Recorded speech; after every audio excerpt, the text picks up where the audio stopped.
Time now is 8:48. Today is a weather impact day, David. It's probably not going to be a great day to head down to the festival, unfortunately, but we're keeping an eye on these storms as they move through. We've got one coming in just a couple of hours. It's not going to be a total washout of a day. There is going to be dry time out there. You just got to time it right. The next few hours is going to be dry here in the metro. You can see some clouds beginning to roll in out there right now. Still some blue mixed in. Those clouds will continue to thicken up as this first round of storms gets a little bit closer. There could be some small hail, maybe some gusty winds, and some brief downpours with these storms as they move into central Iowa between about 10 o'clock and noon.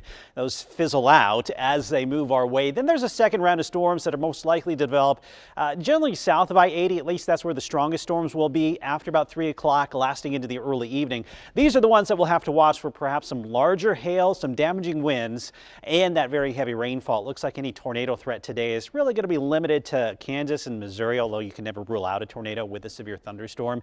All of that moves out overnight, and then we get some really nice weather moving in here to start off next week. So there's the storms off to the west right now. We're still quiet here in central Iowa.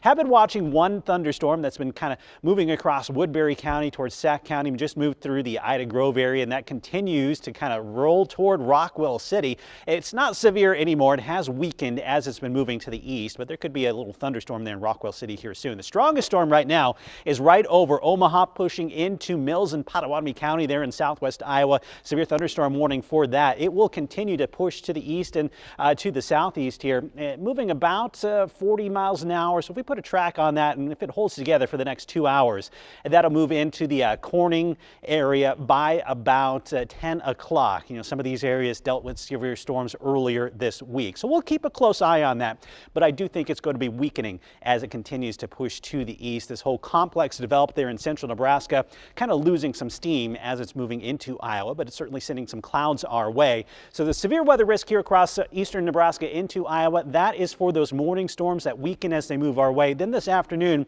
the risk really shifts south of I-80, where we could see some large hail and damaging winds with storms that redevelop later today. So watch this thunderstorm over Omaha dive to the southeast toward Clarinda, Bedford, Creston. We kind of get the leftovers here in the metro toward the lunch hour. We'll see if any of this rain even makes it here.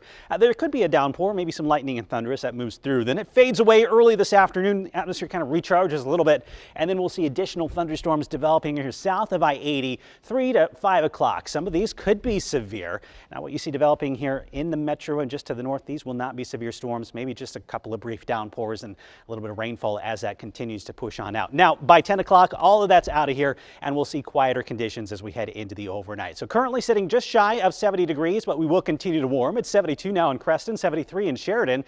But as that rain moves in, temperatures should kind of level off, and then we'll jump back up to around 80 to 82 here this afternoon before that second round of storms develops. All of this out of here tomorrow. Nice day, a little breezy, 72 degrees, 77 on Monday. Our next round of showers and storms enters the forecast Tuesday night into Wednesday.